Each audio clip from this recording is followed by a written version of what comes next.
রাসূল সাল্লাল্লাহু আলাইহি ওয়াসাল্লাম বলেন, মারাইতু মানজারান কাত্তাল কাবরাবজা মিনহু।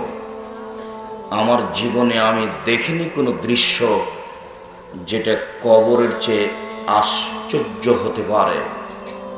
আল্লাহর নবীর নিকটে সবচেয়ে আশ্চর্য স্থান, সবচেয়ে আশ্চর্য দৃশ্য হচ্ছে কবর। তিনি বলেন,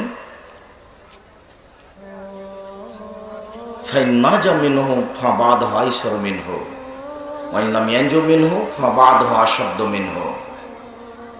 মানুষের মরার পরে কবর হলো প্রথম স্তর। মানুষ যদি কবরে বেঁচে যায় তাহলে এরপরে যত স্তর আছে সব সহজ হয়ে যাবে। মানুষ যদি কবরে বাঁচতে না পারে তাহলে এরপরে যত স্তর আছে আরো জটিল ও কঠিন হয়ে যাবে। কবর যত কঠিন, কিয়ামত তার চেয়ে অনেক অনেক অনেক বেশি কঠিন। কিয়ামত যত কঠিন, জাহান্নাম তার চেয়ে অনেক অনেক অনেক বেশি কঠিন। কি দিয়ে বুঝাই আপনাকে আমি কিয়ামত কত কঠিন? মনে রাখা ভালো হবে, বাড়ির পিছনে 2-2.5 হাত গর্ত খুঁড়ে যে মানুষকে কবর দেওয়া হয় এর নাম কবর নয়। এটাই যদি কবর হয় তাহলে যাকে বাঘে খেলো তার কবর কোথায়? কবর বলতে মরার পর থেকে নিয়ে বিচারের দিন পর্যন্ত এই দীর্ঘ সময়ের নাম কবর। কবর যদি কবরস্থানের 2-2.5 হাত জায়গার নাম কবর হয় তাহলে যে আগুনে জ্বলে ছাই হয়ে গেল তার কবর কোথায়?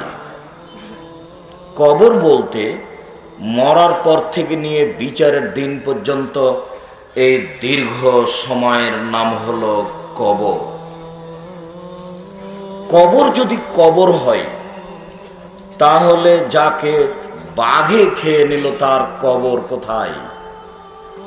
কবর বলতে কবর নয়, কবর বলতে মরার পর থেকে নিয়ে বিচারের দিন পর্যন্ত এর দীর্ঘ সময়ের নাম কবর।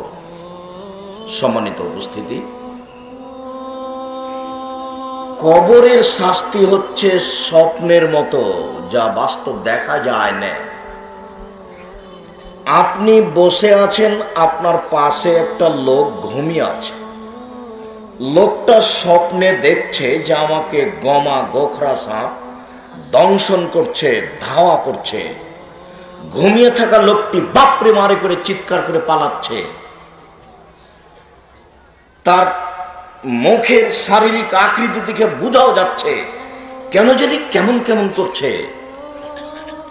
ঘুম ভেঙে গেল, জিজ্ঞাসা করেন, সে বলতে পারবে সাপ কত লম্বা ছিল, তা সাপের রং কি ছিল, সাপ তাকে কতবার দংশন করেছে।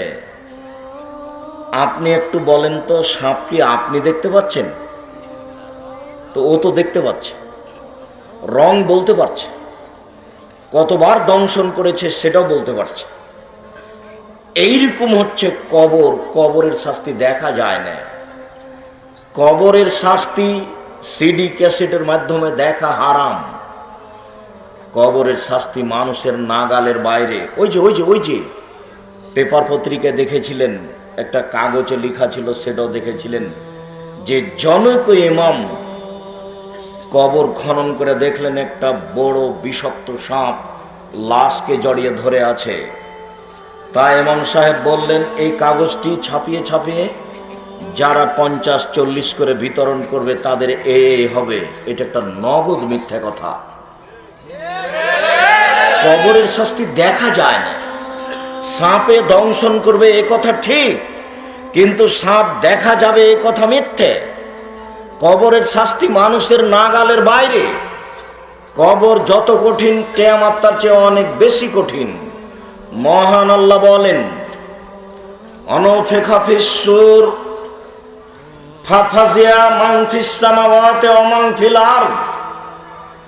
যেদিন ইসরাফিল বাঁশে ফোঁক দিবেন, যখন সিংগায় ফোঁক দেওয়া হবে, যখন বাঁশিতে ফোঁক দেওয়া হবে, তখনই সমস্ত মানুষ, জিন সবকিছু একেবারে বুদ্ধিহারা, বিবেকহারা হয়ে ঘাবড়িয়ে যাবে। যা কিছু আছে আকাশে, যা কিছু আছে জমিনে, সব কিছু বিবেকহীন হয়ে যাবে।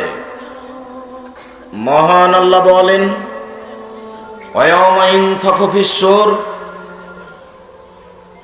যখনই সিংগায় ফুঁক দেওয়া হবে, ফাসায়কা মান ফিস সামাওয়াতি ওয়া মান ফিল আরদ, তখনই অজ্ঞান হয়ে যাবে, জ্ঞান শূন্য হয়ে যাবে। যা কিছু আছে আকাশে, যা কিছু আছে জমিনে। মহান আল্লাহ বলেন, অনফিখা ফিস সূর ফায়দাহুম মিনাল আজদাস ইয়ানসিলুনা ইলা রাব্বিহিম, যখনই সিংগায় ফুঁক দেওয়া হবে, তখন যত মানুষ, জিন, যা কিছু কবরে আছে, কবর থেকে উঠে ছুটে একদিকে যেতে থাকবে। লক্ষ্য উদ্দেশ্যের দিকে সবাই ছুটে যেতে থাকবে। সিংগায় ফুঁক দেওয়ার সাথে সাথে আবু সাঈদ খুদরি রাদিয়াল্লাহু তাআলা আনহু বলেন, রাসূল সাল্লাল্লাহু আলাইহি ওয়াসাল্লাম বলেছেন, কাইফা নামু ওয়াসাহিবুস সূরে কাদিল তাকামাহু, আমি মুহাম্মদ কিভাবে আনন্দ ফুর্তি করতে পারি এই পৃথিবীতে, ভোগ বিলাসে কিভাবে আমি কাটাতে পারি, এমত অবস্থায়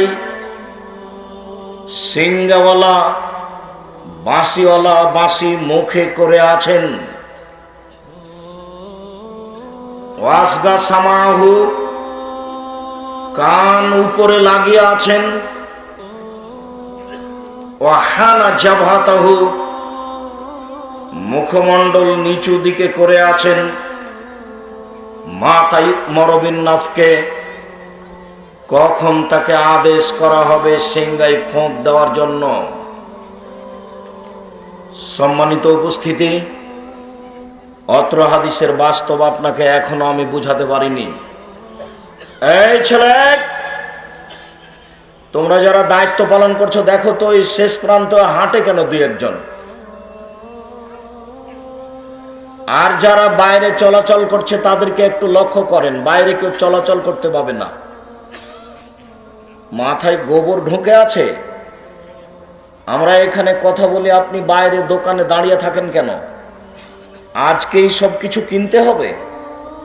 জিলাপি মিষ্টি আজকে কিনতে হবে? বাজার বাইরে খেয়েছেন নাকি? কালকে পাওয়া যাবে না? একটু শরম হয় না? একটু ইতস্তবোধ হয় না? একটু মানবতা নেই? মানুষ, নিজেকে মানুষ মনে করেন না? পশু প্রাণী মনে করেন নাকি? আল্লাহ মানুষকে পশু প্রাণী বলেন না, বলছেন পশু প্রাণীর মতো। আল্লাহ তাআলা বলছেন, বুঝেও বুঝে না ওরা, অন্তর আছে বুঝে না, দেখেও দেখে না ওরা, চক্ষু আছে দেখে না, শোনেও শোনে না ওরা, কান আছে শোনে না। উলাইকা কালানাম, তারা পশু প্রাণীর মতো, তারা গরু ছাগলের মতো, তারা কুকুর শ্রীগালের মতো, বাল আজাল, বরং তার চেয়ে খারাপ। এ কথা আল্লাহ বলেন। নিজেকে পশু প্রাণীর মতো মনে করছেন নাকি? কেন দোকানে দাঁড়িয়ে আছেন?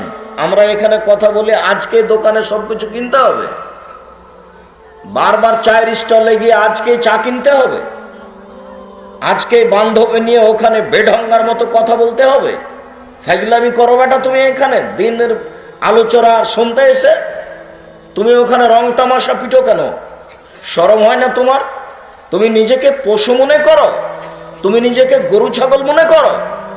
লজ্জা হয় না তোমার? ইতস্তবোধ হয় না তোমার? একটা দিনই বৈঠকে এসে ওখানে ফাজলামি করো কেন? নীতি পরিবর্তন করো।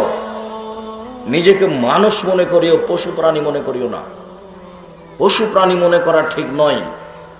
আল্লাহ বলেছেন পশু প্রাণীর মতো, আল্লাহ পশু প্রাণী বলেননি।